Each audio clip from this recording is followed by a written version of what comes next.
क्या हो जब आप इंसानों की आखिरी उम्मीद बनकर एक ऐसी जादुई दुनिया में जा रहे हो जहां इंसान जादुई ताकतों के साथ रहते हैं पर वो इंसानों से बहुत नाराज़ हैं। तो आप अपनी दुनिया को कैसे बचाएंगे? हेलो गाइस, आपका फिर से स्वागत है हिंदी एनिमे चैनल पे, जहां आपको नए नए एनिमे रिकैप्स मिलते रहते हैं और वो भी हिंदी में। और आज हमने एक नया एनिमे रिकैप शुरू करा है, तो इस वीडियो को एंड तक देखिए और हमारे चैनल को ज़रूर सब्सक्राइब कीजिए। एनिमे के शुरुआत में हमें एक लड़की दिखाई जाती है जिसका नाम एलिसा होता है, जो एक अंधेरी गुफा जैसी जगह में कुछ ढूंढ रही होती है। तभी वो गुफा के दरवाजे में बैठकर रोने लगती है और अचानक से हमें दिखता है उस पर कोई नज़र रखे हुए है। कुछ देर बाद सुबह हो जाती है और आखिरकार उजाले में वो लड़की उस गुफा के अंदर चले जाती है। उसे अंदर बहुत सारी ड्राइंग्स दिखाई देती हैं जिससे वो कुछ समझना चाहती है। तभी हमें दिखता है कि उसके बगल में एक बहुत छोटा सा एक चीज़ या जानवर उसकी नकल कर रहा होता है।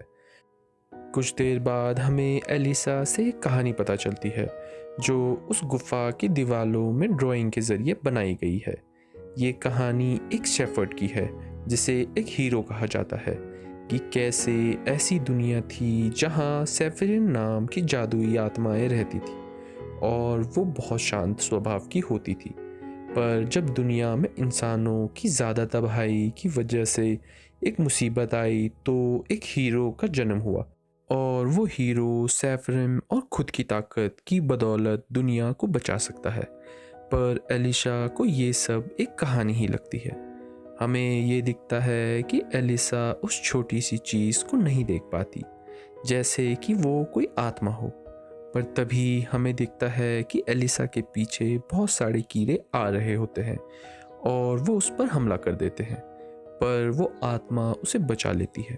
तभी एलिसा उस जगह से एक कमज़ोर दीवार देखती है और उसे धक्का देकर तोड़ देती है और वो उसे तोड़कर दीवार के पीछे गिर जाती है।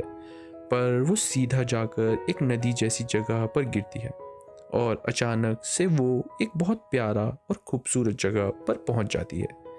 तभी उसे वहाँ एक पेड़ के नीचे एक सिंबल दिखाई देता है जिसे वो पहचान लेती है कि वो एक सेफर्ड का सिंबल है। उसे वो छू लेती है और कुछ देर बाद वो ये देखती है कि वो सिंबल एक झरने के पास आकर अपने आप रुक जाता है और उस झरने से एक दरवाज़ा खोल देता है, जिसे देखकर एलिसा उसके अंदर चली जाती है। तभी सीन शिफ्ट होता है और हमें ये दिखाया जाता है कि एक लड़का बहुत ही ऊंची ऊंची छलांगे लगा रहा होता है और वो बहुत बड़े बड़े पहाड़ों में चढ़ रहा होता है और अचानक से उसे एक पहाड़ के बीच में बहुत बड़ा इंसानों द्वारा बनाया गया एक रूइन दिखता है। दरअसल रूइन वो चीज़ें हैं जो इंसानों ने बहुत सालों पहले बनाई थी और उन्होंने वो छोड़ दी। वो रूइन देखकर बहुत खुश हो जाता है। तभी वहाँ एक और इंसान आ जाता है जिसका नाम मिकीलियो होता है और हमें उस लड़के का नाम भी पता चल जाता है जिसका नाम सोरे होता है। मिकी या मिकीलियो सोरे को याद दिलाता है कि वो बस एक इंसान है और अगर वो वहाँ से गिर गया तो उसका मरना पक्का है। वो लोग फिर रूइन से वापस आ जाते हैं। वापस आते वक्त उन्हें एक बहुत ही बुजुर्ग इंसान जिसका नाम ग्रैम्स होता है वो मिलता है और वो उन्हें बहुत डांटता है कि वो उसे बिना बताए रुइंस कैसे गए और वो उन्हें रुइंस जाने से मना कर देता है, जिससे वो लोग बहुत दुखी हो जाते हैं। उसी शाम को हमें दिखता है कि मीकी और सोरे मिलकर ये सोच रहे होते हैं कि ग्रैम्स ने उन पर इतना शक क्यों करा और आखिरकार उन दोनों को ग्रैम्स ने रूइंस के अंदर जाने क्यों नहीं दिया। तभी सोरे उसे एक किताब की कहानी बताता है कि कैसे बहुत समय पहले जब पूरे संसार में गॉड्स रहते थे तो पूरी दुनिया में अंधकार होता था, पर एक दिन जब सेफेरिन नाम की जादुई ताकतें आई तो उन्होंने दुनिया से अंधकार को मार भगाया और जिसके बाद इंसानों ने सेफेरिन की पूजा करना शुरू कर दिया, जिससे इंसान और सेफरन मिलकर एक जगह में रहते थे। जिसे कैपिटल ऑफ सेफरिन नाम दिया गया। सोरे और माइक को ये लगता है कि ग्रैम्स ने उन्होंने उस रूइंस में जाने के लिए इसलिए मना करा क्योंकि वो कैपिटल ऑफ सेफरिन था। मीकी सोरे से उस किताब के बारे में पूछता है तो सोरे उसे ये बताता है कि उस किताब का नाम सेलेस्टियल रिकॉर्ड्स है, जिसमें ढेर सारी जानकारी लिखी गई है। तभी मीकी सोरे से उस रूइंस के अंदर जाने को बोलता है और सोरे उसे ये बताता है कि वो रूइंस ग्रैम्स की ताकत के दायरे से बहुत बाहर है। इन सब बातों से हमें ये पता चल रहा है कि ग्रैम्स के पास कुछ न कुछ जादुई ताकतें ज़रूर हैं। आखिरकार सोरे माइक को हाँ बोल देता है और वो दोनों उस रूइंस की छानबीन करने के लिए निकल जाते हैं। तभी हमें एलिसा दिखाई जाती है जो एक बहुत ही अंधेरी जगह से गुजर रही होती है। सीन शिफ्ट होता है और हमें सोरे दिखाया जाता है जो उस रूइंस के अंदर चले गया है और वो अपनी बुक और उस जगह की पेंटिंग पर बनी हुई चीज़ों को देखकर बहुत खुश होता है क्योंकि वो बहुत हद तक एक जैसी है।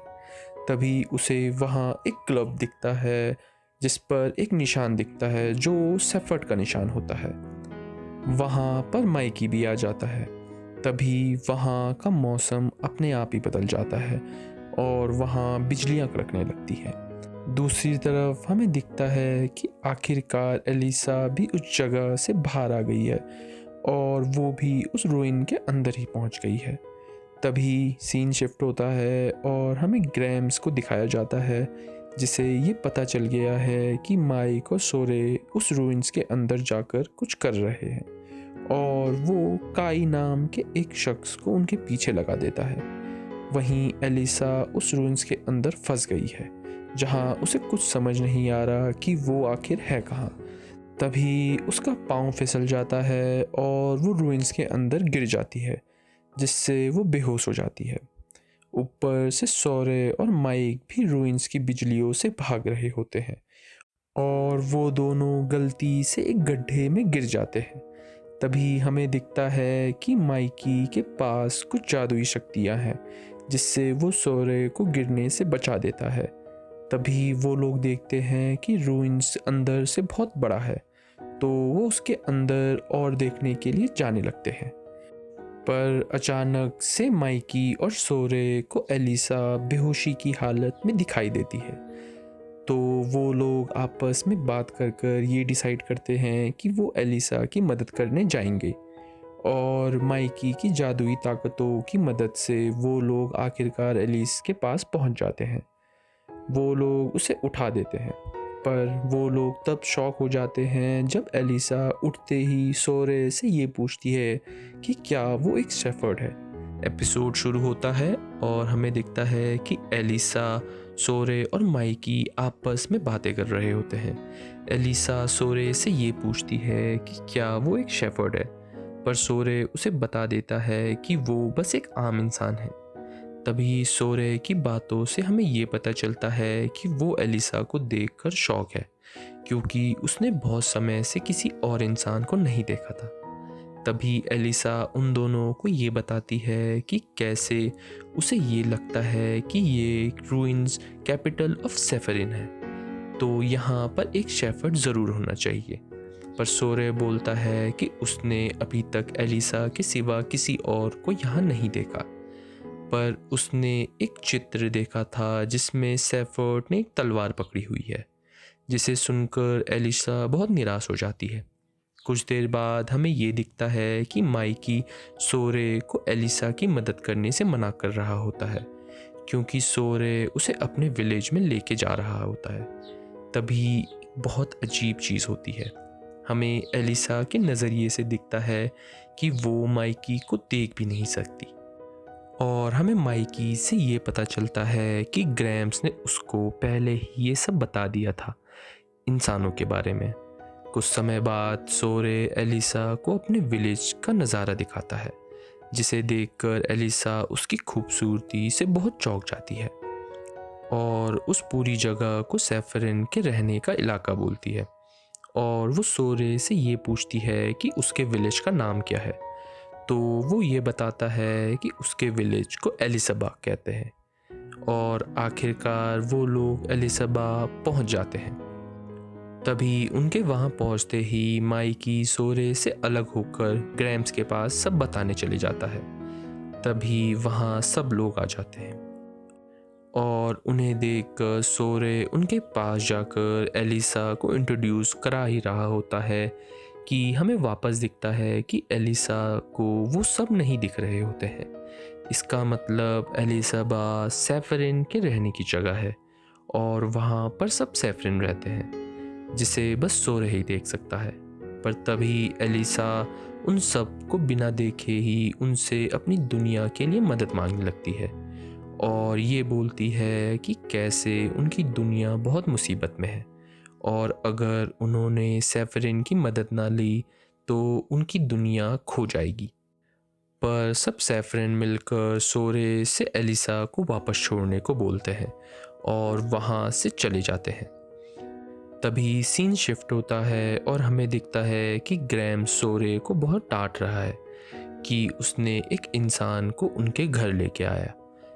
ग्रैम सोरे को समझाने लगता है कि कैसे इंसानों ने सैफरिन के लिए हमेशा मुसीबत ही लाई है। तभी उन्होंने इंसानों से बचने के लिए अपने आप को इंसानों से अलग कर दिया था और अब उसके अलावा कोई भी और इंसान उसे नहीं देख सकते। सोरे भी उनको तभी देख सकता है क्योंकि वो उनके साथ बहुत समय से रह रहा है, जिससे उन सबको सोरे पर पूरा विश्वास है। पर वो इस लड़की की मदद नहीं कर सकते। तभी सोरे ग्रैम्स से ये पूछता है कि अगर ऐसा है तो ग्रैम्स ने उसको सेलेस्टियल रिकॉर्ड क्यों दी थी, जिसमें ये लिखा गया है कि कैसे सैफरन और इंसान सब मिलकर साथ में रहते थे। सोरे ग्रैम्स को ये बताता है कि वो बस ये चाहता है कि ज़रूरत के समय सैफरन इंसानों की मदद करे। जस्ट अ मिनट गाइस, एक और ख़बर है, आप में से बहुत लोगों ने हमारे चैनल की वीडियोस देखकर सब्सक्राइब नहीं करा है, तो प्लीज़ हमें सब्सक्राइब करें और हमारी सारी वीडियो पर भर के लाइक दीजिए ताकि हम नए नए एनिमे लवर्स तक पहुंच पाएँ। तो चलिए वीडियो में। तभी कुछ देर बाद रात को एलिसा और सोरे साथ में बैठकर खाना खाते हैं और एलिसा ये बताती है कि कैसे वो हाईलैंड्स नाम की एक जगह से आई है, जिसे सुनते ही सोरे को याद आता है कि उसने ये कहानी सेलेस्टियल रिकॉर्ड्स में पढ़ी है, जिसमें हाईलैंड्स में एक ऐसी जगह है जहाँ एक तलवार रखी है और जो उस तलवार को निकालेगा सिर्फ वही एक सच्चा शेफर्ड बनेगा। पर एलिसा ये बताती है कि कैसे अभी तक किसी ने उस तलवार को नहीं निकाला और अब उन सब लोगों की उम्मीद भी छिन गई है। कुछ देर बाद एलिसा सोरे के हाथ में सेलेस्टियल रिकॉर्ड देख लेती है और हमें एलिसा से ये पता चलता है कि कैसे उसका सपना है कि वो पूरी दुनिया घूमे और वो हर जगह जाकर और रूइंस की तलाश करे। पर आजकल ये सपना देखना मतलब अपनी मौत को बुलावा देना, क्योंकि आजकल पूरी दुनिया में बहुत अजीब और गरीब घटनाएं हो रही हैं। वो इस रूइन में इसलिए आई थी ताकि वो सैफरन से मदद लेकर उनकी दुनिया को बचा पाए, पर अब उसने ये उम्मीद भी छोड़ दी है। उसी रात को जब एलिसा सो जाती है तो सोरे उसे वहाँ अकेला छोड़कर बाहर माइकी से मिलने चले जाता है।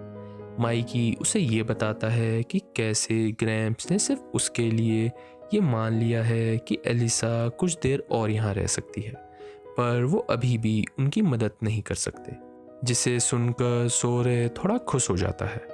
अगले दिन सोरे और एलिसा मिलकर कैपिटल ऑफ सैफरन के रूइंस में जाते हैं। सोरे एलिसा को वो ड्राइंग दिखाता है जिसमें सैफर्ड बना हुआ है और वो एलिसा को ये भरोसा देता है कि अगर उसकी दुनिया खतरे में है तो सारी कहानियाँ सच होंगी और एक शेफर्ड उनकी मदद करने ज़रूर आएगा। और सोरे उसे वो ग्लव्स दे देता है जो उसने उस रूइंस में पाया था। सोरे एलिसा को सेलेस्टियल रिकॉर्ड्स पर भरोसा करने को बोलता है और ये कहता है कि आखिरकार वो सब कहानियाँ सच होंगी। ऐसे ही कुछ दिन बीत जाते हैं और आखिरकार एलिसा सोरे को अलविदा कहकर एलिजाबेथ से वापस घर जाने के लिए निकल जाती है। पर जाने से पहले एलिसा सोरे को ये बताती है कि कैसे एक फेस्टिवल शुरू होने वाला है, जिसका नाम सेक्रेड ब्लेड फेस्टिवल है, जो एक असली सेफर्ड की पहचान करेगा, उसी तरीके से जैसे सेलेस्टियल रिकॉर्ड्स में लिखा गया है। तो वो चाहती है कि सोरे उसमें पार्टिसिपेट करे, और ये बोलकर उसे वो सेफर्ड ग्लव्स वापस कर देती है, और ये बताती है कि सोरे को देखकर एलिसा को ये लगता है कि वो एक असली सेफर्ड है और ये उसकी अमानत है। ये बोलकर वो वहाँ से चले जाती है। तभी अचानक से हमें ये दिखता है कि ग्रैम्स को कुछ फील हुआ है, और ग्रैम्स को ये लगता है कि कोई उनकी जगह पर घुसपैठ कर रहा है, और ग्रैम्स जल्दी से बाकी सब सेफरिन को चेतावनी देता है कि शायद वो एक हेलियन है। वो सबको लड़ने की तैयारी करने को बोलता है। कुछ देर बाद हमें ये दिखता है कि सोरे और माइकी को एक अजीब सा इंसान दिखा है जिसने एक सेफरिन को बेहोश कर रखा है, और हमें उस इंसान का असली रूप दिख जाता है। वो दरअसल एक हेलियन होता है। दरअसल हेलियन सेफरिन का अपोजिट होता है। जैसे सेफरिन बहुत शांत और अच्छे होते हैं, वैसे ही हेलियन एक इविल और बुरा करने वाली आत्मा होती है। तभी हेलियन सोरे और माइकी पर हमला कर देता है। हमें ये दिखता है कि वो बहुत ताकतवर है, और वो बड़ी आसानी से सोरे और माइकी से लड़ रहा होता है, और उनके हमले का उस पर कोई असर भी नहीं हो रहा होता है। तभी वहाँ अचानक से ग्रैम्स आ जाता है, और उन्हें देखकर वो वहाँ से भाग जाता है। इन सब चीज़ों के बाद सोरे ग्रैम से माफ़ी मांगता है, क्योंकि उसको ये लग रहा है कि उसी की वजह से ये हुआ, क्योंकि वो एलिसा को यहाँ लेकर आया, जिसकी वजह से हेलियन भी यहाँ आया। पर ग्रैम्स उसको मना करते हैं कि इसमें उसकी कोई गलती नहीं है, और उसे ऐसा बिल्कुल भी नहीं सोचना चाहिए। कुछ देर बाद रात को हमें दिखता है कि सोरे अभी भी उस हेलियन के बारे में सोच रहा है, पर अब उसे एलिसा की और चिंता हो रही है, क्योंकि वो अकेले इस सेफरिन की दुनिया में घूम रही है, और अब वो खतरे में है। ये सब सोचकर सोरे चुपचाप एलिसा की मदद करने के लिए अपनी विलेज से निकल जाता है। पर तभी उसे कुछ देर बाद माइकी मिल जाता है, और वो उसे ये बताता है कि कैसे उसे भी एलिसा की चिंता हो रही है, तो वो भी उसके साथ जाएगा। ये सुनकर वो बहुत खुश हो जाता है। सीन शुरू होता है, और हमें दिखता है कि सोरे और माइकी ने आखिरकार हाईलैंड्स या लेडी लेक, जहाँ एलिसा रहती है, वहाँ जाने का ठान लिया है, और वो वहाँ पहुँच गए हैं। वहाँ पहुँचते ही उनको दिखता है कि हाईलैंड के अंदर जाने के लिए बहुत बड़ी भीड़ है, और वो लोग सोचते हैं कि वो अब अंदर कैसे जाएंगे। तभी एक लड़की सोरे को चिंता में देखकर उसके पास आ जाती है, और वो उसकी मदद करने को बोलती है। वो बताती है कि कैसे हाईलैंड्स के अंदर जाने के लिए पास चाहिए, पर उनके पास वो नहीं है। तभी वो लड़की उनकी और मदद करती है, और ये बताती है कि कैसे वो एक व्यापारी है जो किसी भी शहर में आ जा सकते हैं। तो वो उनको अपने कार्ड की मदद से शहर के अंदर ले जाती है। सोरे उसका बहुत धन्यवाद करता है, पर वो लड़की उसकी मदद के लिए उससे पैसे मांगने लगती है, जिसे सुनकर सोरे चौंक जाता है, क्योंकि उसके पास तो एक भी पैसा नहीं है। तभी वो लड़की उसके बैग में पैसे देखने की जिद करती है, और तभी उसे उसके बैग से एलिसा का छोड़ा गया चाकू मिल जाता है, जो उसने गलती से उसी रुइंस में गिरा दिया था, और सोरे उसे वो वापस देने के लिए जा रहा है। उसे देखकर पता नहीं क्यों वो लड़की थोड़ा सा उदास हो जाती है, और वो सोरे को वापस कर देती है, और सोरे पर उसकी ये मदद उधार रही बोलकर वहाँ से चले जाती है। हमें ये दिखता है कि हाईलैंड्स का शहर बहुत ही सुंदर और बड़ा है। तभी अचानक से माइकी बहुत कमज़ोर होने लगता है, और हमें दिखता है कि माइकी को यहाँ पर बहुत ही ज़्यादा काली ताकतें महसूस हो रही हैं, जो आपस में इन लोगों से आ रही हैं। तभी सोरे और माइकी को शहर के अंदर भी वही हेलियम दिखता है जिसे उन्होंने एलिजाबेथ में लड़ाई करी थी। वो उसे देखकर भागने लगता है, और जैसे हमें ये पता है कि हेलियम और सैफरन को आम इंसान नहीं देख सकते हैं, तो वो वहाँ से आराम से भाग जाता है। पर सोरे और माइकी उसका पीछा करते हैं। तभी सोरे और माइकी उसे एक जगह में पकड़ लेते हैं। सोरे उस हेलियम से पूछता है कि क्या वो एलिसा के पीछे पड़ा है, जिसे सुनने के बाद वो ये बताता है कि उसने उसका पीछा करना छोड़ दिया है, पर उस पर किसी ने कॉन्ट्रैक्ट डाला है, तो उसके पास और भी हेलियम उसको नुकसान पहुंचाने आ रहे हैं। और हमें उससे ये भी पता चलता है कि एलिसा एक प्रिंसेस है और कोई उसे इसी की वजह से मारना चाहता है। और इससे पहले कि सोरे उससे और कुछ पूछ पाता, वो वहाँ से चला जाता है। सीन शिफ्ट होता है और हमें दिखता है कि एलिसा एक कब्रिस्तान में किसी को श्रद्धांजलि दे रही होती है, और हमें वहाँ एलिसा के साथ एक लड़की दिखती है जो एलिसा की मास्टर होती है, जिसका नाम एल्ट्रॉन होता है।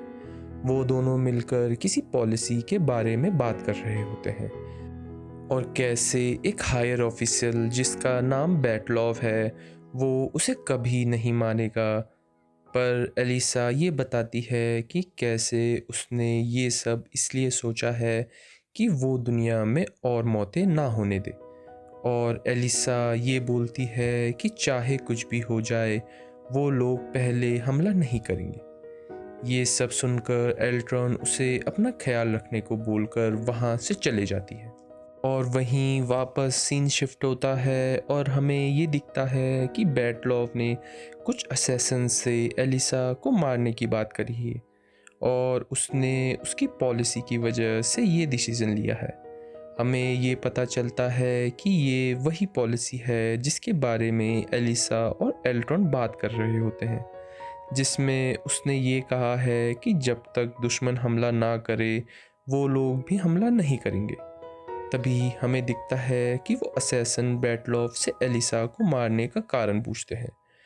तो वो ये बताता है कि अगर उन्होंने एलिसा की बात सुनी तो बहुत सारे मासूम लोगों की जानें जाएंगी, जिसे सुनकर वो असैसन एलिसा को मारने के लिए तैयार हो जाते हैं। सीन शिफ्ट होता है और हमें दिखता है कि सेक्रेड ब्लेड फेस्टिवल शुरू हो गया है, और आखिरकार हमें वो लेजेंडरी ब्लेड दिखती है जो सिर्फ एक सेफर्ड ही उठा सकता है। तभी हमें माइकी और सोरे भी दिखते हैं, और उन्हें उस लेजेंडरी ब्लेड के सामने एक लेडी सेफरन दिखती है।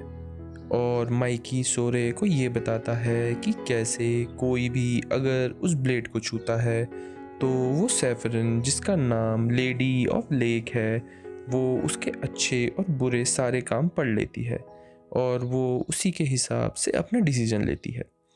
पर तभी हमें ये दिखता है कि कोई भी उस ब्लेड को निकाल नहीं पाता है।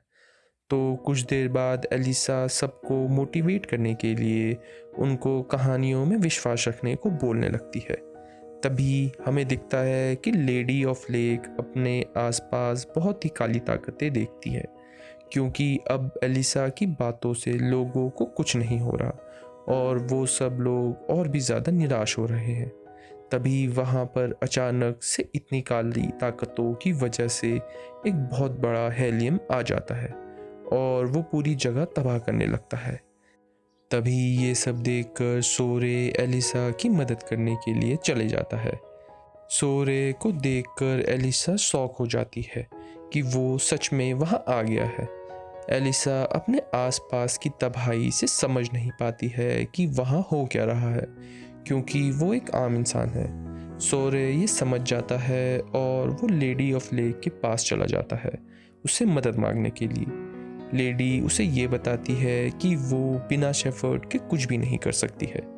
अचानक से एलिसा के पास वही असैसन आ जाता है जिसको बैटलॉफ ने भेजा था, और वो एलिसा पर हमला कर देते हैं।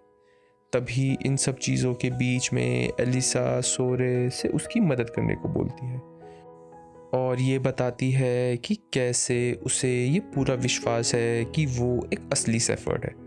जिसे सुनने के बाद सोरे वो ब्लेड निकालने चले जाता है। तभी लेडी उससे ये पूछती है कि वो ये क्यों करना चाहता है। तो सोरे उसे जवाब देने से पहले उसका नाम पूछता है और हमें ये पता चलता है कि लेडी ऑफ लेक का असली नाम लाइला है। ये जानने के बाद सोरे ये बताता है कि वो बस सबको सेव करना चाहता है और वो बस ये चाहता है कि फिर से सैफरन और इंसान शांति से एक जगह रहें, एक साथ। ये बोलकर वो ब्लेड पकड़ लेता है। तभी वहाँ सब कुछ रुक जाता है और लैला उसे ये बताती है कि कैसे उसने सोरे को चुन लिया है सेफर्ड के लिए और अब वो एक नई दुनिया बनाएगा जो उसी के सपनों के हिसाब से चलेगी। वो अपने सारे सपने पूरे कर सकता है और आखिरकार सोरे वो ब्लेड उठा लेता है और ब्लेड उठाते ही वो एक असली शेफर्ड में बदल जाता है और वो बहुत ही आसानी से उस हेलियम को मार गिराता है और सब वापस नॉर्मल हो जाता है। एलिसा ये देखकर बहुत ही ज़्यादा खुश हो जाती है और बाकी सब चौंक जाते हैं। सीन शुरू होता है और हमें दिखता है कि सोरे बिस्तर में लेटा हुआ है और उसके उठते ही वहाँ माइकी और लाइला उसे देखते हैं। सोरे उनसे पूछता है कि वो वहाँ कर क्या रहा है। हमें ये दिखता है कि सोरे को कुछ भी याद नहीं है। तभी माइकी और लाइला उसे सब बता देते हैं कि कैसे वो बहुत दिनों से बेहोश था और अब वो एक शेफर्ड बन चुका है और सब ने उसे इस रूप में देख लिया है। तभी उनकी बातों के बीच में एलिसा वहाँ आ जाती है और सोरे बहुत खुश हो जाता है। कुछ देर बाद एलिसा सोरे का धन्यवाद करती है उसकी मदद के लिए और उसे एक नया सूट गिफ्ट दे देती है। तभी माइकी और लैला सोरे से बात करने लगते हैं।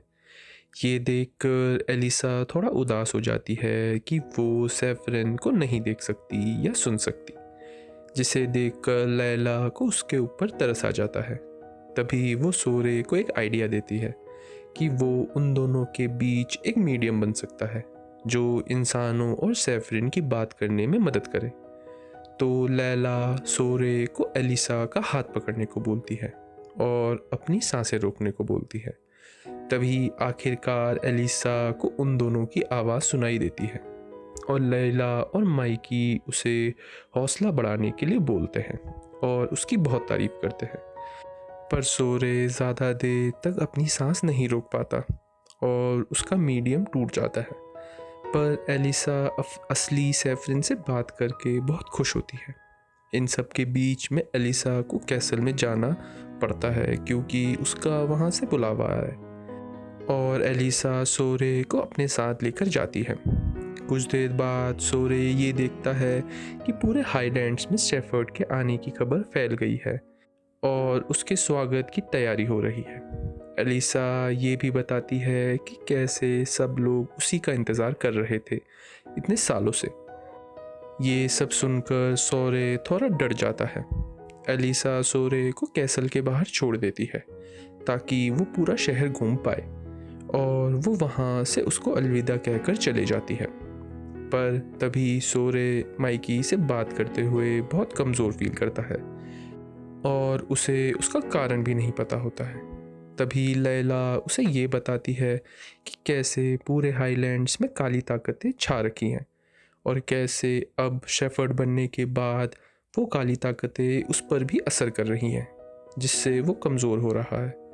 तभी सोरे को कुछ फील होता है और वो एक छोटी सी गुफा के पास आ जाता है। लैला उसे अंदर जाकर देखने को बोलती है। सीन शिफ्ट होता है और हमें दिखता है कि कैसल के अंदर बैटल ऑफ एलिशा को ये बताता है कि उसे पता चल चुका है उसने शेफर्ड को अपने घर में रखा है और वो ये चाहता है कि वो शेफर्ड को ऐसी जगह रखे जहाँ पर वो लोग उसे अच्छे से कंट्रोल कर सकें।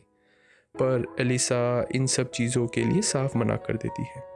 तभी हमें दिखता है कि गुफा के अंदर सोरे को एक छुपा दरवाज़ा मिल जाता है और उन्हें अचानक से उस गुफा में एक रुइन मिलता है उस रूइन के दरवाजे को गौर से देखने के बाद उनको ये पता चलता है कि उस दरवाजे में एलिसा के घराने का सिंबल बना हुआ है, जिससे सोरे को याद आता है कि उसके पास एलिसा की ब्लेड है। तो वो ब्लेड यूज़ करता है और उस सिंबल पर लगा देता है, जिससे वो दरवाज़ा खुल जाता है। सोरे और बाकी सब मिलकर उस रूइंस के अंदर जाने लगते हैं। तभी अंदर जाते ही उन सब को ये महसूस होता है कि वहाँ पर बहुत सारी काली ताकतें हैं। तभी वहाँ एक हेलियम आ जाता है। सोरे बहुत बहादुरी से उस हेलियम से लड़ता है और माइकी और लैला भी उसकी मदद करते हैं। तभी लैला अपनी बहुत ही ज़्यादा ताकतवर हमले से उस हेलियम को बहुत चोट पहुंचा देती है और वो वहाँ से भाग जाता है और वो उस रूइंस के और भी अंदर जाने लगते हैं। तभी सोरे और बाकी सबको एक कमरे में बहुत सारी कंकाल मिल जाते हैं, जिससे सोरे और माइकी बहुत चौंक जाते हैं। तभी लाइला उन दोनों को ये बताती है कि कैसे उसे ये सब पहले से पता था, पर वो ये चाहती थी कि सोरे उसे अपनी आंखों से देखे। सोरे ये सब सुनकर लाइला से पूछता है कि आखिरकार इस रूइंस में इतनी सारी लाशें कर क्या रही हैं, और लाइला उसे ये बताती है कि ये सारे लाशें उन्हीं की हैं जिन्होंने एलिसा के पापा यानी हाईलैंड्स के राजा के खिलाफ बगावत करी, जिसकी वजह से उन्होंने इन सब को मारने के लिए छोड़ दिया। और पूरे हाईलैंड्स में जो भी काली ताकतें हैं उसमें से आधी से ज़्यादा तो इन्हीं मौतों की वजह से हैं। लायला सोरे को ये भी बताती है कि कैसे एक शेफर्ड का असली काम पूरी काली ताकतों को ख़त्म करना है, और उसे ये करने के लिए अंधेरे के राजा को मारना पड़ेगा, जो उन सब काली ताकतों का मालिक है और वो बहुत ज़्यादा ताकतवर है।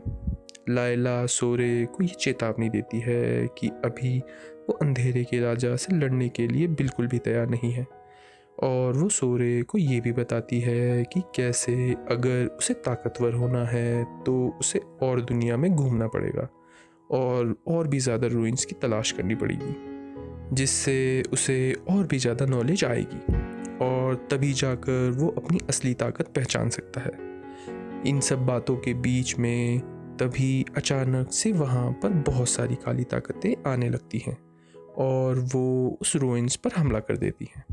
माइकी, सोरे और लायला उन सब से भागने लग जाते हैं और आखिरकार वो जैसे तैसे बचकर उस रूइन से बाहर निकल जाते हैं। तभी बाहर निकलते ही उन्हें ये दिखता है कि पूरे आइलैंड्स पे बहुत तेज़ तूफान आ गया है। लायला उन दोनों को ये बताती है कि कैसे ये तूफान नेचुरल नहीं है और इसके पीछे कोई ना कोई काली ताकत ज़रूर है जो कि बहुत ताकतवर है। तभी सोरे को एक बहुत ज़्यादा बड़ा टॉर्नेडो उसकी तरफ आता हुआ दिखता है और एलिसा भी वो देख लेती है। सीन शुरू होता है और हमें दिखता है एक अनजान लड़की कुछ राक्षसों से लड़ रही होती है और वो उन्हें लड़ने के बाद अपने अंदर एब्जॉर्ब कर रही होती है, पर वो अचानक से कमज़ोर लगने लगती है। हमें उस लड़की से ये पता चलता है कि उसे किसी ने जानबूझकर यहाँ पर रखा है और वो किसी की जान लेना चाहती है। तभी वहाँ पर अचानक से एक लड़की सैफरन आ जाती है, पर उसके वहाँ आते ही वो लड़की उस पर हमला कर देती है और उस सैफरन को चोट पहुँचाने की कोशिश करती है। पर हमें उस सैफरन से उसका असली नाम पता चलता है, जो वेलवेट क्रो होता है, और वेलवेट सैफरन से किसी अटोरियस के बारे में पूछती है, पर वो सैफरन वहाँ से जितना जल्दी हो सके चलने को बोलती है और वो उसके लिए रास्ता खोल देती है। हमें कुछ देर बाद ये दिखता है कि दरअसल वेलवेट को किसी ने कैद करा हुआ था और उसके बाहर निकलते ही वो वहाँ पर बहुत सारे सोल्जर्स देखती है, पर उन सोल्जर्स को वो सैफरन एक्सॉर्सिस्ट करके बुलाती है। वेलवेट उन सब पर हमला कर देती है और उन सब को बहुत ही आसानी से हरा देती है, जिसे देखकर वो सैफरन भी हैरान होती है। कुछ देर बाद उन सोल्जर्स से बचकर वेलवेट अपने आर्मर और वेपन लेने आ जाती है और हमें ये दिखता है कि वो अभी भी अटोरियस को मारने की बात करती है। तभी वहाँ उसे एक ब्लेड मिलती है जिसका नाम स्टॉर्म हाउल होता है। पर वो ये कहती है कि वो ब्लेड उसके किसी काम की नहीं है क्योंकि वो बहुत ज़्यादा बड़ी है। तभी वो सैफरन उसे ये बताती है कि वो सब सच बताएगी जो उसने अपनी आंखों से देखा है। और हमें वेलवेट का पास दिखता है जिसमें वो अपने किसी खास को खो देती है, किसी एक बहुत बड़े गोल्डन ड्रैगन से। वो सैफरन उसे ये बताती है कि दरअसल उसने जो भी उस दिन देखा वो एक रिचुअल था जो पूरी दुनिया को बदल कर रख देगा। और यही नहीं, जिसने ये रिचुअल करा है और उसके अपने को मारा है वो कोई और नहीं, अटोरियस ही है। और अब उसे शील्ड ऑफ ह्यूमन काइंड बुलाते हैं। और सब लोग ये समझते हैं कि उसने दुनिया को बचाने का काम करा है, पर वो अभी भी पूरा नहीं हुआ है और वो मर सकता है। तभी हमें वेलवेट से ये पता चलता है कि ये सैफरन जो उसकी इतनी मदद कर रही है वो कोई और नहीं, अटोरियस की बहुत ख़ास सैफरन है और उसका असली नाम सारियस है। वेलवेट सारियस से पूछती है कि वो उसकी इतनी मदद आखिर कर क्यों रही है, पर सारियस उसे ये सब बाहर निकल कर बताएगी करके बोलती है। पर सारियस अचानक से वहाँ पर अंधेरा कर देती है और वो दोनों छुप जाते हैं क्योंकि वहाँ पर एक इंसान आ जाता है। वेलवेट चुप होकर उस कमरे में छुप जाती है। कुछ देर बाद वो इंसान वापस चला जाता है और वेलवेट वापस उठ जाती है। तभी वहाँ वही इंसान उसके पीछे आकर उसे पकड़ लेता है। वो वेलवेट को मारने की धमकी देता है, पर ये सब सुनकर वेलवेट उस पर हंसने लगती है और वो उसे ये बताती है कि वो खुद वहाँ से भागने की कोशिश कर रही है उसके जैसे, जिसे सुनकर वो भी थोड़ा चौंक जाता है और वो उसे छोड़ देता है। तभी सैरियस देखती है कि उस इंसान की आंखों में कुछ अलग है और वो समझ जाती है कि वो कोई इंसान नहीं है, वो एक डीमन है। वो डीमन उन्हें ये बताता है कि उसे भी ये पता है कि वो दोनों भी कोई आम इंसान नहीं है। तभी वो वेलवेट के हाथ में स्टॉर्म हाउंड देखकर चौंक जाता है और उसे वो वापस करने को बोलता है क्योंकि वो ब्लेड उसकी है, जिसे वो अपना पार्टनर बोलता है। ये सब सुनकर वेलवेट के दिमाग में एक आइडिया आता है और वो स्टॉर्म हाउंड को वापस करने के लिए उस डीमन को उनके साथ यहाँ से भागने को बोलती है और वो इस चीज़ के लिए हाँ बोल देता है। कुछ देर बाद वो तीनों बैठकर बातें करते हैं कि वहाँ से निकलना कैसे है। तभी वेलवेट सारियस को ये बताती है कि उसे पता है कि ये पूरी जेल एक आइलैंड है, तो उनको वहाँ से निकलने के लिए एक शिप चाहिए होगी। जिसे सुनकर सैरियस उसे ये बताती है कि इस पूरे आइलैंड में सिर्फ एक जगह है जहाँ हर शिप आती है और वहाँ पर हर जगह एग्जॉस्टेड होने का खतरा है क्योंकि अब तक उन्हें ये पता चल गया होगा कि वहाँ से दो लोग भाग गए हैं। तभी ये सुनकर वेलवेट उन दोनों को ये बताती है कि कैसे उसे सब पता चल गया है कि इस जेल में पूरे 1000 डीमंस रखे गए हैं और अगर उन सब को आज़ाद कर दिया गया तो सब एग्जॉस्टिड्स उनके पीछे बिजी हो जाएंगे और वो लोग आराम से वहाँ से निकल सकते हैं। ये सब सुनकर सारियस वेलवेट से पूछती है कि उसे ये सब कैसे पता। तो वेलवेट सारियस को ये बताती है कि उसे ये सब उन डीमन से पता चला जिसको उसने खुद मारा था। कुछ देर बाद वो तीनों सब एग्जॉसिस से बचकर उन डीमंस तक पहुंच जाते हैं और वेलवेट सारियस से उन सब डीमंस को फ्री करने के लिए बोलती है। उन सब को फ्री करने के बाद वो तीनों अलग हो जाते हैं और कुछ देर बाद वेलवेट और सारियस उस प्रिजन की छत में पहुंच जाते हैं और वेलवेट उतनी ऊंचाई से कूद जाती है और वो अपने जादुई हाथ के बदौलत वहाँ से जिंदा नीचे पहुँच जाती है, जिसे देखकर सारियस भी बहुत चौंक जाती है। सारियस उसके चोटें हील कर देती है, पर सारियस वेलवेट से ये पूछती है कि क्या उसने कोई ओथ ली है, जिसे सुनकर वेलवेट कुछ भी नहीं बोलती और वहाँ से जाने की बात करती है। तभी सारियस देखती है कि एक बहुत बड़ी शिप उनके पास आ रही होती है, और उस शिप को गौर से देखकर सारियस बहुत डर जाती है और वेलवेट को ये बताती है कि उस शिप में बहुत ही ज़्यादा बड़े लेवल के एग्जॉसिस्ट का सिंबल है। इसका मतलब उनके आगे का रास्ता और भी ख़तरनाक हो गया है। और वो वेलवेट से ये पूछती है कि क्या वो अभी भी लड़ना चाहती है, और वेलवेट बिना डरे सारियस को ये बताती है कि वो तब तक लड़ेगी जब तक टोरियस को मार ना ले। सीन शुरू होता है और हमें दिखता है कि वेलवेट और सारियस आइलैंड से बाहर निकलने का रास्ता ढूंढ रहे होते हैं।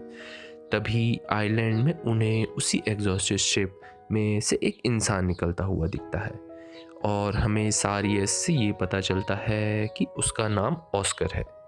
सारियस ऑस्कर से बातचीत करने के लिए जाती है और उससे ये पूछती है कि आखिरकार वो इतनी हाई लेवल एग्जॉस्टिस्ट होते हुए भी इतनी छोटी सी जगह कर क्या रहा है। तो ऑस्कर उन्हें ये बताता है कि कैसे वो वहाँ सिर्फ उन दोनों के लिए आया है। तभी वहाँ वेलवेट भी आ जाती है, और वेलवेट को देखकर ऑस्कर बिना समय बिताए उस पर हमला करने लगता है, पर वेलवेट भी पीछे नहीं हटती और वो भी ऑस्कर पर हमला कर देती है। हमें ये साफ दिखता है कि ऑस्कर बहुत ही ताकतवर है, और हमें ऑस्कर और वेलवेट की बहुत ही ज़्यादा खतरनाक फाइट दिखती है, जिसमें ऑस्कर वेलवेट पर बहुत भारी पड़ रहा होता है। तभी ऑस्कर फाइट के बीच में वेलवेट की तारीफ करता है और उसकी जान बख्शने को बोलता है अगर वो वापस जेल में जाकर उन सब डीमंस को खाने का काम करेगी। जिसे सुनकर वेलवेट ऑस्कर से ये पूछती है कि उसके मासूम भाई की क्या गलती थी, और आखिरकार हमें ये पता चल जाता है कि वेलवेट ने किसी और को नहीं अपने भाई को खोया है, और उसके भाई को एट्रोरियस ने मारा है। पर ऑस्कर ये सब सुनने के बाद ये बताता है कि उसके भाई की जान जाना ज़रूरी था, क्योंकि वो एक सैक्रिफाइस था। जिसे सुनकर वेलवेट को और भी गुस्सा आने लगता है। तभी उन दोनों की फाइट के बीच में वहाँ पर एक असली ड्रैगन आ जाता है, जिसे देखकर वहाँ पर सब लोग डर जाते हैं, और वेलवेट और ऑस्कर भी अपनी फाइट रोक देते हैं। तभी वो ड्रैगन आकर बाकी सब एग्जॉसिस्ट को मारने लगता है, और वो उनकी शिप भी तबाह कर देता है, जिसे देखकर ऑस्कर भी उस पर हमला करने के लिए चले जाता है। इन सब के बीच में वेलवेट को ये दिखता है कि वहाँ पर एक आखिरी शिप बची है, जिसे देखकर वो वहाँ पर जाने लगती है। पर अचानक से वहाँ पर एक लड़की आ जाती है और वेलवेट से बात करने की कोशिश करती है, पर वेलवेट उसकी ना सुनते हुए वहाँ से उस शिप में भागने की कोशिश करती है। तभी हमें ये दिखता है कि ड्रैगन ने उसे देख लिया है और वो उस पर हमला कर देता है और उसे बहुत ही ज़्यादा चोट पहुँचा देता है। तभी वहाँ सारियस आकर उसे बचा लेती है, और सारियस उससे ये कहती है कि उसे अपने सपने पूरे करने ही पड़ेंगे, क्योंकि उसने उसके ऊपर अपनी बाजी लगाने का सोच लिया है। तभी वो ड्रैगन एक बहुत ख़तरनाक हमला करता है और उन दोनों को वापस प्रिजन के अंदर भेज देता है। तभी ये सब करते हुए वहाँ सब शांत हो जाता है, पर वहाँ वही अजीब लड़की उस ड्रैगन पर हमला कर देती है, और वहाँ टाइम रहते हुए वही डीमन वापस आ जाता है जिसने वेलवेट और सारियस की मदद करी थी जेल से निकलते वक्त। उसे देखकर वो अजीब लड़की अपना इंट्रोडक्शन देती है। दरअसल वो लड़की एक जादूगर होती है और उसका असली नाम मागी होता है।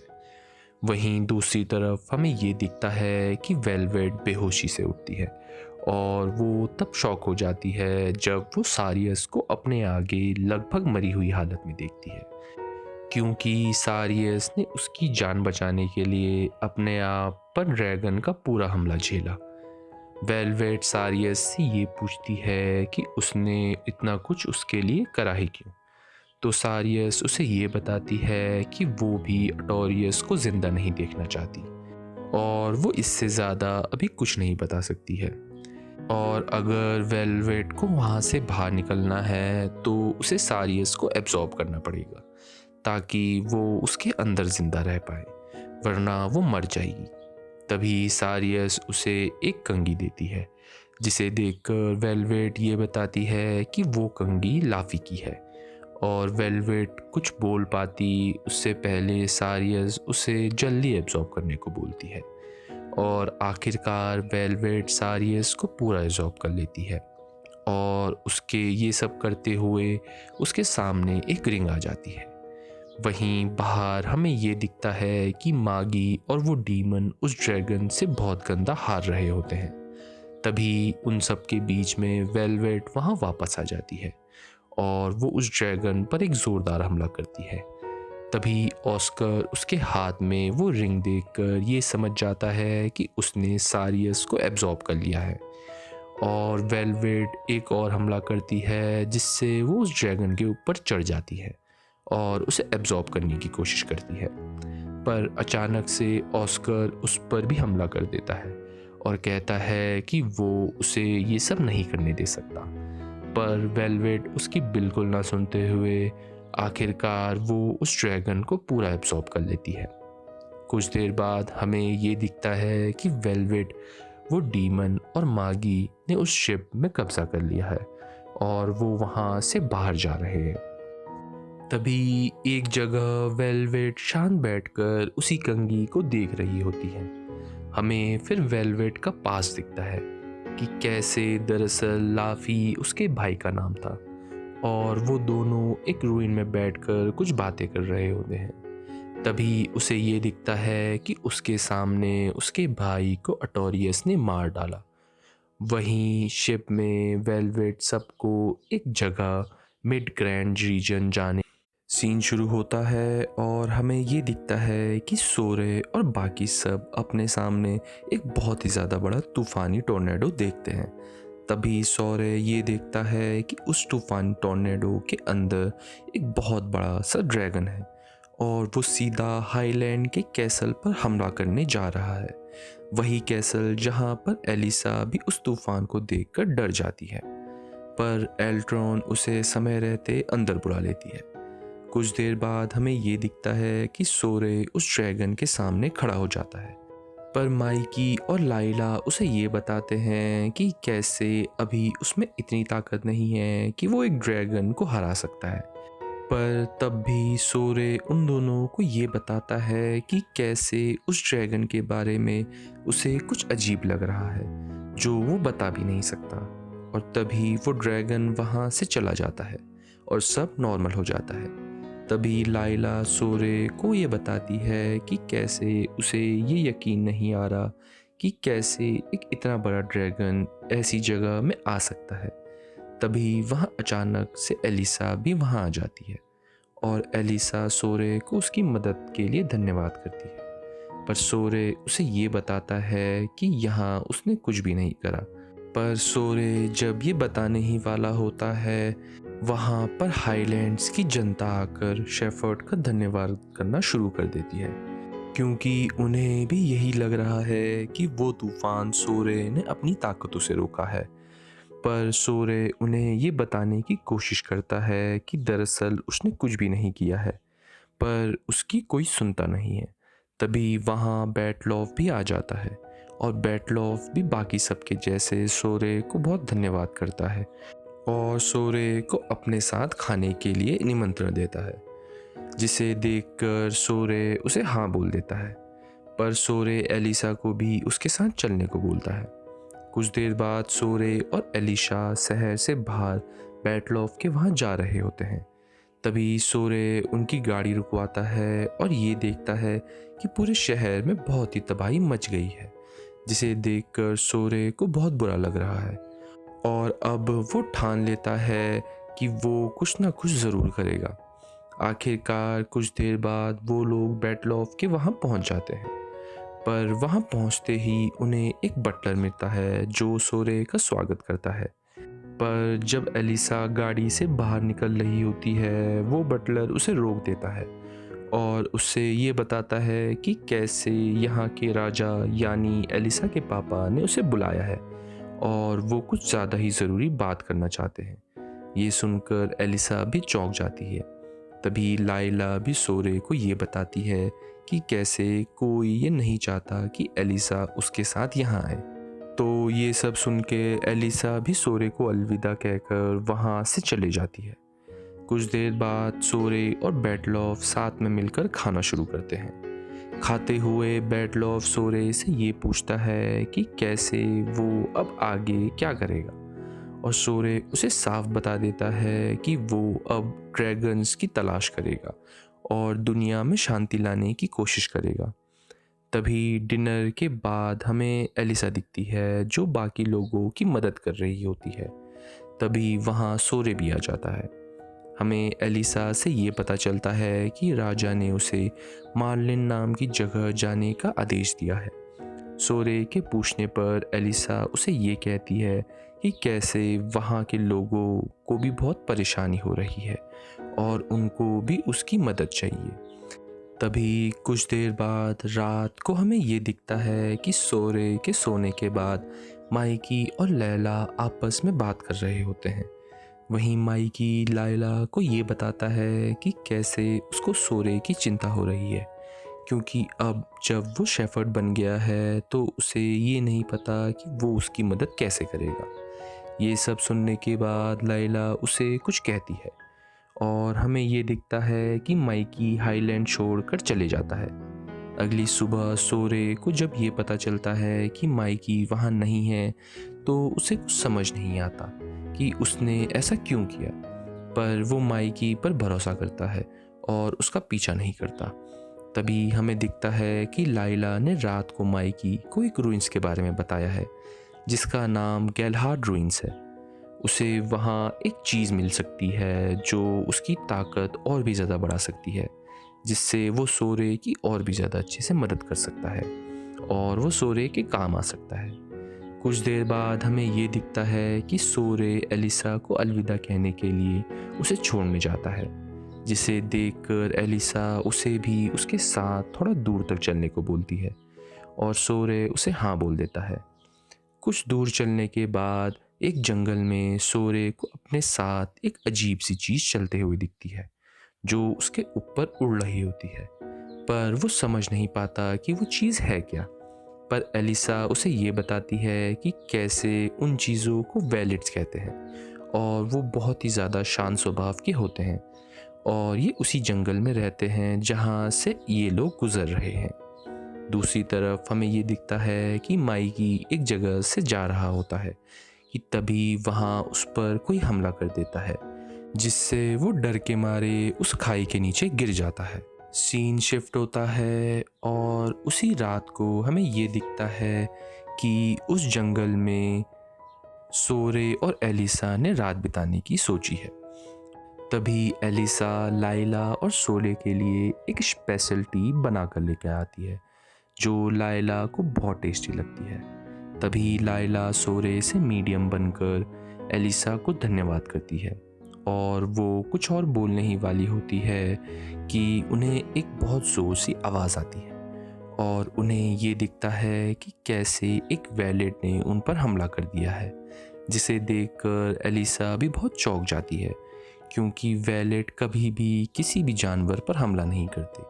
भी लाइला और सोरे को ये दिखता है कि वो वैलेट के भेस में एक हेलियम है, जिसे देखकर सोरे ज़्यादा समय बर्बाद नहीं करता और उस पर हमला कर देता है, जिससे वो हेलियम वहाँ से भाग जाता है और वो सबको बचा लेता है।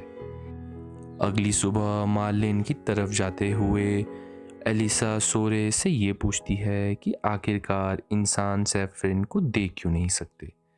सोरे उसे ये बताता है कि कैसे इंसानों ने बहुत सालों पहले अपने लालच के चक्कर में सैफरन का बहुत इस्तेमाल करा और उनके ऊपर हमला भी किया, जबकि वो सैफरन बस उनकी मदद करना चाहते थे और इन्हीं सब चीज़ों की वजह से सैफरन का उन पर भरोसा उठ गया। जिसे सुनकर एलिसा सोरे से ये पूछती है कि वो एक इंसान होते हुए भी उन सैफरन्स को देख कैसे सकता है, और सोरे ये सब सुनकर एलिसा को ये बताता है कि जब वो एक बच्चा था तो उसके घर में आग लगी हुई थी और वहाँ सिर्फ ग्रैम्स ने आकर उसकी जान बचाई थी। और तब से ही वो सेफरंस के साथ रहता है और सब उस पर बहुत भरोसा करते हैं और उससे ज़्यादा उसे कुछ भी नहीं पता। एलिसा ये सब सुनकर सोरे का धन्यवाद करती है और कुछ देर बाद आखिरकार वो दोनों अलग हो जाते हैं। वहीं दूसरी तरफ हमें माइकी भी दिखता है जो उस जगह पहुंच गया है जहां उसे एक ताकतवर चीज़ मिल सकती है। तभी हमें माइकी और सोरे का बचपन की एक झलक दिखाई जाती है। सीन शुरू होता है और हमें ये दिखता है कि माइकी ने आखिरकार वो रूइंस ढूंढ ही लिया है जिसके बारे में लायला ने उसे बताया था और वो रूइंस पानी के अंदर है। तो माइकी वहाँ कूद जाता है। तभी दूसरी तरफ हमें ये दिखता है कि सोरे और लायला भी एक जगह पहुँच गए हैं।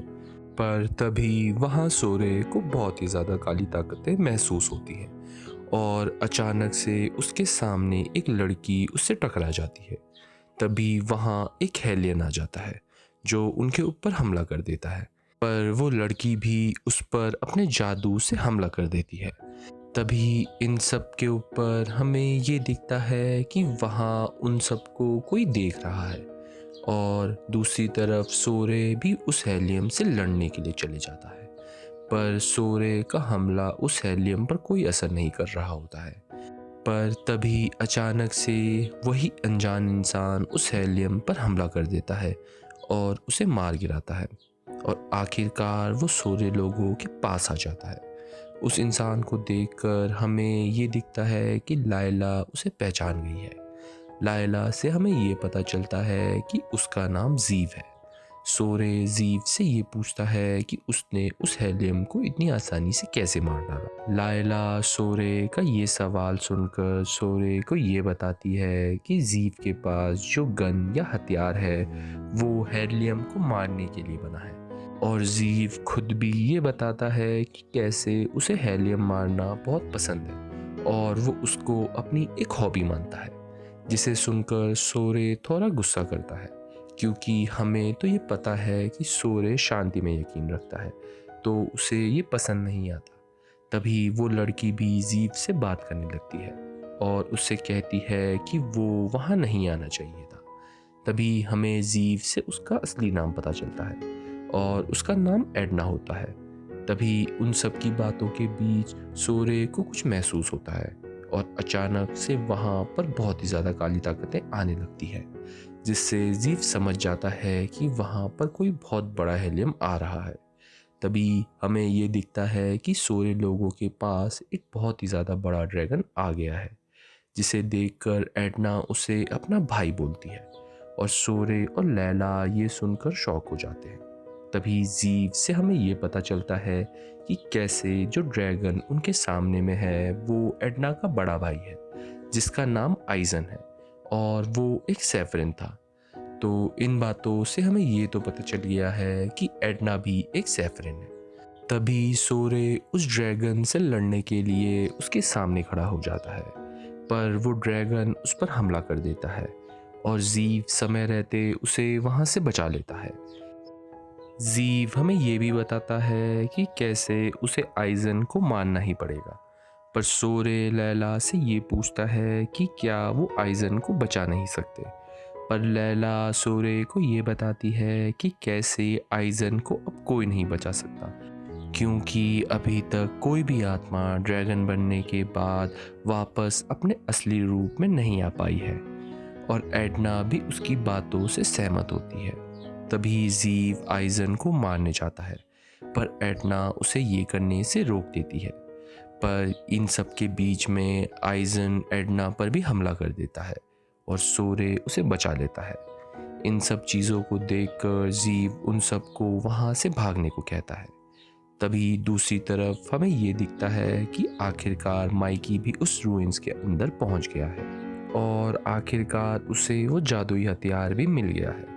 तभी वहाँ पर बहुत सारे हेलियम्स आ जाते हैं, जिसकी वजह से माइकी उन्हें मारने की कोशिश करता है। पर हमें ये दिखता है कि माइकी का हमला उनके ऊपर ज़्यादा असर नहीं करता। तभी माइकी वो जादुई हथियार उठा लेता है, जो एक तीर धनुष होता है, जिससे वो बहुत ही आसानी से उन हेलियम्स को हरा देता है। वहीं दूसरी तरफ हमें ये दिखता है कि सोरे और एडना आपस में बात करते हैं और एडना उससे पूछती है कि वो आखिरकार इस जगह पर कर क्या रहा है। तो सोरे उसे ये बताता है कि कैसे वो वहाँ कुछ सवालों के जवाब ढूंढने आया है और उनमें से कुछ सवाल ड्रैगन्स के बारे में भी हैं। ये सब सुनकर एडना उसे मजाक मजाक में ये बता देती है कि एक ड्रैगन उसे कुछ भी नहीं बता सकता। पर हमें ये दिखता है कि सोरे चुपचाप रहने की बजाय एडना से वादा करता है कि वो उसके भाई को पहले जैसा बनाकर रहेगा और वो उसे उसके भाई को वापस मिलाएगा। जिससे सुनकर एडना भी थोड़ा कंफ्यूज हो जाती है, पर वो मन ही मन में खुश हो रही होती है। कुछ देर बाद सोरे एडना से आइजन के ड्रैगन बनने की कहानी पूछता है। तो एडना उन्हें ये बताती है कि कैसे बस एक दिन वो गायब हो गया था और जब उसने उसे दूसरी बार देखा तो वो एक ड्रैगन में बदल चुका था। इससे ज़्यादा एडना को कुछ नहीं पता।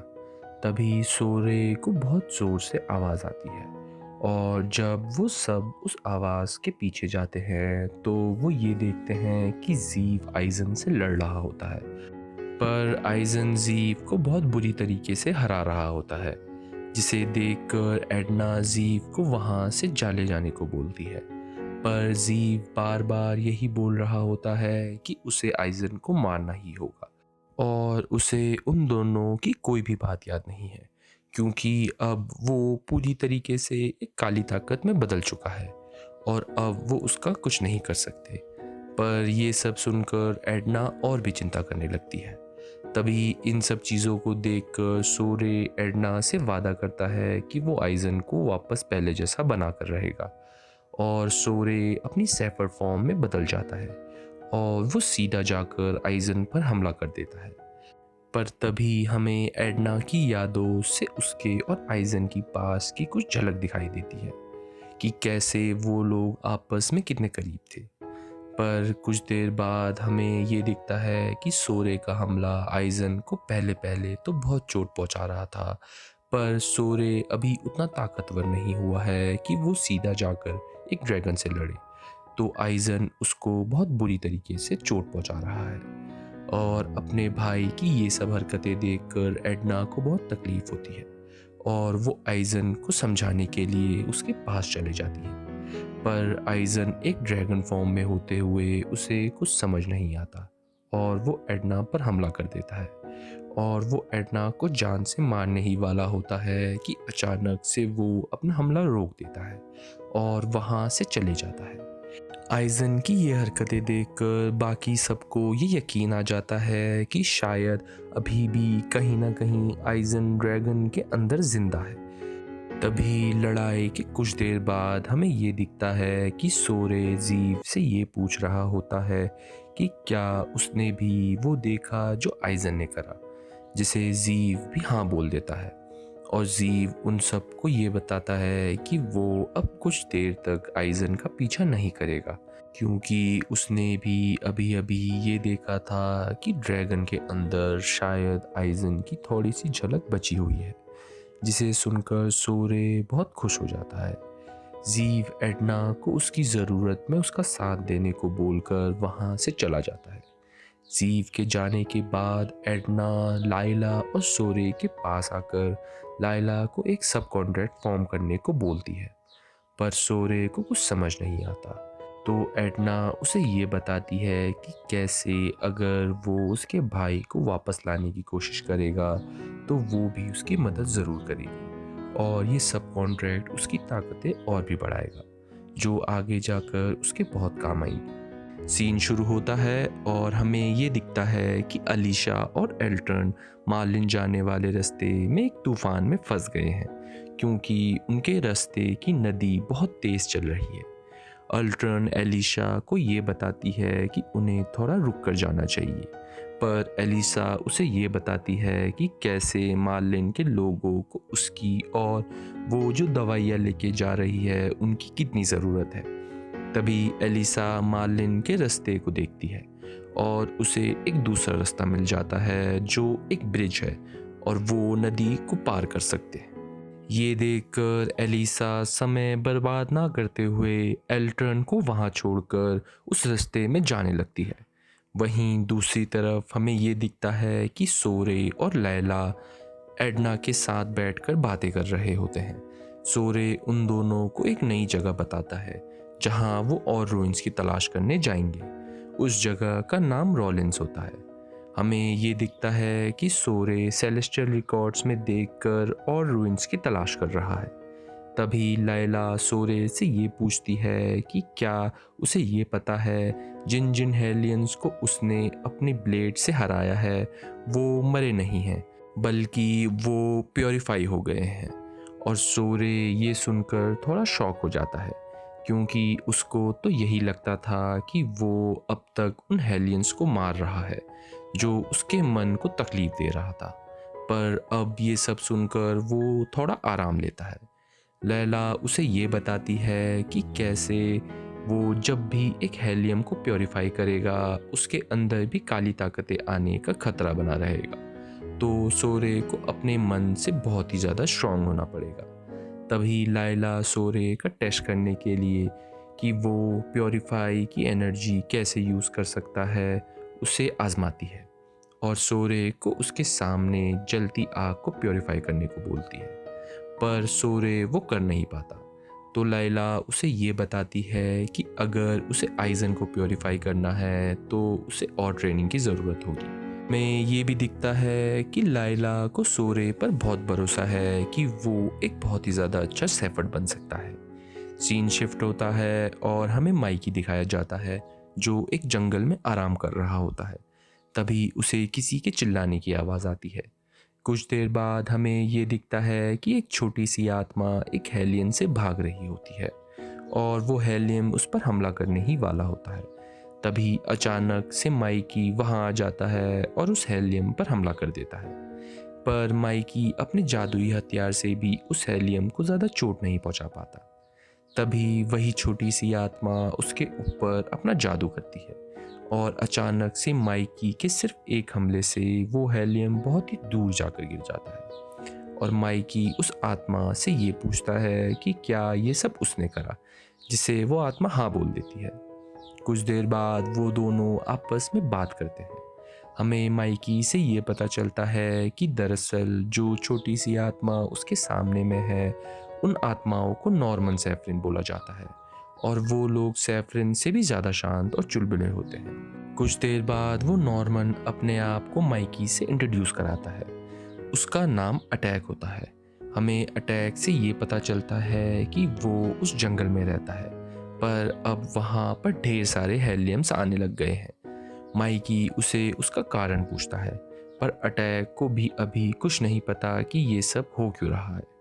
तभी अटैक माइकी से ये पूछता है कि वो कहाँ जा रहा है। तो माइकी ये बताता है कि वो एक दोस्त को ढूंढने जा रहा है, जिसे सुनकर अटैक पता नहीं क्यों थोड़ा निराश हो जाता है।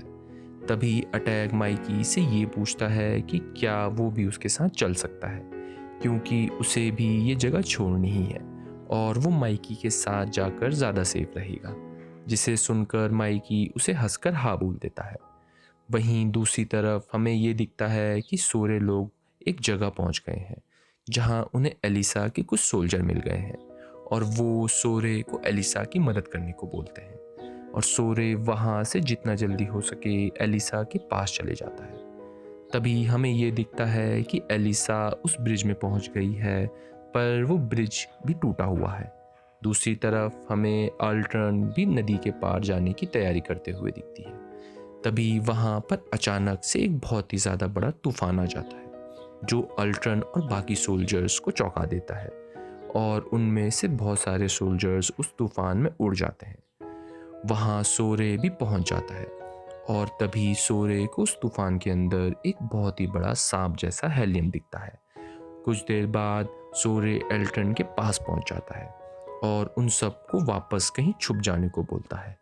तभी लाइला उस हेलियम को देखकर ये बोलती है कि वो एक सरप्लस है और वो बहुत ही ज़्यादा ताकतवर हेलियम है, और ये तूफान भी उसी की वजह से आ रहा होगा।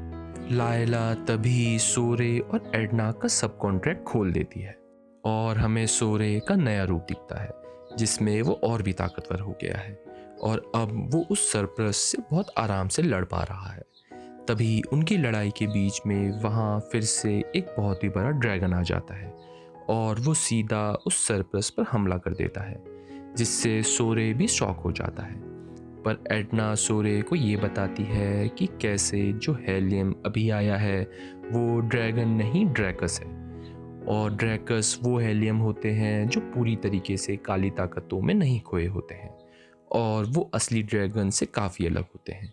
लायला उसे ये बताती है कि अब वो सरप्लस के साथ इस ड्रैकस को भी प्योरीफाई कर सकता है। ये सब सुनकर सोरे समय बर्बाद ना करते हुए सीधा उन दोनों पर हमला कर देता है। सोरे सरप्लस को तो बड़ी आसानी से प्योरीफाई कर देता है, पर जब वो ड्रैकस के पास जा रहा होता है तो वो ड्रैकस वहाँ से उड़कर भाग जाता है। तभी कुछ देर बाद सब कुछ नॉर्मल होने लगता है। एल्ट्रन सोरे के पास आकर उसका धन्यवाद करती है कि उसने फिर से उन सब लोगों की जान बचा ली। सोरे एल्ट्रन से एलिशा के बारे में पूछता है और वो सोरे को ये बता देती है कि वो दूसरे रास्ते से मार्लिन जा रही है। तभी लायला सोरे को ये बताती है कि एलिसा की जान खतरे में हो सकती है क्योंकि ड्रैकस भी मार्लिन जाने वाले रास्ते में ही गया है। सोरे कुछ देर बाद अपनी नई शक्तियों से बाकी सब के लिए नदी पार करने का रास्ता बना देता है। दूसरी तरफ हमें माइकी और अटैक साथ में जा रहे होते हैं दिखता है। तभी अटैक माइकी को ये बताता है कि कैसे वो लायला को जानता है, पर अटैक माइकी को उससे ज़्यादा कुछ भी नहीं बताता। तभी अटैक और माइकी ये देखते हैं कि एलिसा के कुछ सोल्जर्स और मार्लिन उसी नदी के बाहर रुके हुए हैं और वो उनके पास चले जाते हैं। माइकी ये सुनता है कि कैसे सोरे ने पूरी नदी पार करने के लिए एक नया रास्ता बना दिया है। इसे सुनकर माइकी को ये पता चल जाता है कि सोरे अब और भी ज़्यादा ताकतवर हो गया है और माइकी उस रास्ते के ज़रिए सोरे के पीछे चले जाता है। कुछ देर बाद हमें ये दिखता है कि सोरे लोग मार्लिन पहुंच गए हैं और वहां पहुंचते ही वो लोग समझ जाते हैं कि वहां पर महामारी छा रखी है। सोरे को ये लगता है कि ये महामारी काली ताकतों की वजह से छा रखी है और लायला को भी यही लगता है। तभी सोरे ये बताता है कि ये महामारी ड्रैकस का काम भी हो सकती है। कुछ देर बाद हमें ये दिखता है कि एलिसा भी मार्लिन पहुंच गई है और वो वहाँ सबकी मदद कर रही है और सोरे को भी एलिसा मिल जाती है। पर तभी एक अजीब चीज़ होती है। एलिसा बिना सोरे का मीडियम बने हुए एडना की बात सुन लेती है, तो लैला उन सबको ये बताती है कि अब सोरे और भी ताकतवर हो रहा है और एलिसा बिना मीडियम के भी सैफरिन की बातचीत सुन सकती है। सोरे एलिसा का हौसला बढ़ाने की कोशिश करता है, पर हमें ये दिखता है कि एलिसा ने अपना हौसला खो दिया है क्योंकि वहाँ के लोग कुछ भी कर कर ठीक नहीं हो रहे हैं, जिसे देखकर सोरे को एक आइडिया आता है। सोरे ये सोचता है कि अगर वो ड्रैकस को प्योरीफाई कर दे तो ये महामारी भी रुक सकती है। तभी सोरे एलिसा से ये पूछता है कि आखिरकार ये महामारी शुरू कहाँ हुई। तो एलिसा ये बताती है कि शहर के बाहर एक बहुत बड़ा पेड़ है जहाँ से ये महामारी शुरू हुई है। ये सब सुनकर सोरे लोग वहाँ चले जाते हैं। वहाँ पहुँचते ही उन लोगों को वो ड्रैकस वहाँ दिख जाता है। सोरे तुरंत ही उस हेलियम पर हमला बोल देता है, पर फिर से हेलियम उसे देखकर वहाँ से बच जाता है। तभी एडना से हमें ये पता चलता है कि वो ड्रैकस और भी ज़्यादा स्ट्रॉन्ग हो गया है क्योंकि अब वो और भी करीब है पूरा ड्रैगन बनने से। वहीं दूसरी तरफ हमें ये दिखता है कि माइकी ने भी उस ड्रैकस को देख लिया है और माइकी को ये पता है कि सोरे वहाँ उस ड्रैकस से लड़ रहा होगा, तो वो जितना जल्दी हो सके उसके पास जाने की कोशिश करता है। और वहीं सोरे अपनी पूरी जान लगाकर उस ड्रैकस से लड़ रहा होता है, पर वो ड्रैकस सच में बहुत ही ज़्यादा ताकतवर होता है और वो सोरे को आसानी से हरा रहा होता है। तभी समय रहते माइकी भी वहाँ पहुँच जाता है और सोरे लोगों को ड्रैकस के हमले से बचा लेता है। तभी लायला जल्दी से माइकी को सोरे के साथ एक सब कॉन्ट्रैक्ट फॉर्म करने को बोलती है जिसे माइकी तुरंत ही हाँ बोल देता है और आखिरकार सोरे और माइकी साथ में जुड़ जाते हैं और सोरे एक नया फॉर्म ले लेता है। तभी हमें ये दिखता है कि वो ड्रैकस मार्लिन शहर पर एक बहुत खतरनाक हमला करने की कोशिश करता है, पर हमें ये भी दिखता है कि सोरे माइकी से जुड़ने के बाद और भी ज़्यादा ताकतवर हो गया है और वो बस एक ही हमले से उस ड्रैकस को प्योरीफाई कर देता है और वापस पूरा मार्लिन शहर काली ताकतों से हट जाता है। दैट्स इट गाइस, हमारा एपिसोड यहीं ख़त्म हो जाता है। आशा करता हूँ आपको हमारी नई फैंटेसी सीरीज़ पसंद आई होगी। अगर हाँ तो हमारे चैनल हिंदी एनिमे को ज़रूर सब्सक्राइब करें, जहाँ हम नए नए एनिमे रिकैप्स लाते रहते हैं, वो भी हिंदी में। और मैंने डिस्क्रिप्शन सेक्शन में और कमेंट सेक्शन में अपना इंस्टाग्राम हैंडल भी डाल दिया है, तो अगर आप मुझे वहाँ फॉलो कर कर कुछ पूछना चाहते हैं तो पूछ सकते हैं। और कमेंट सेक्शन में आप मुझे ये भी बता सकते हैं कि आपको अगले एनिमे रिकैप किसका चाहिए। तो चलिए गाइस, मिलते हैं आपसे नए एनिमे रिकैप के साथ। तब तक के लिए बाय बाय।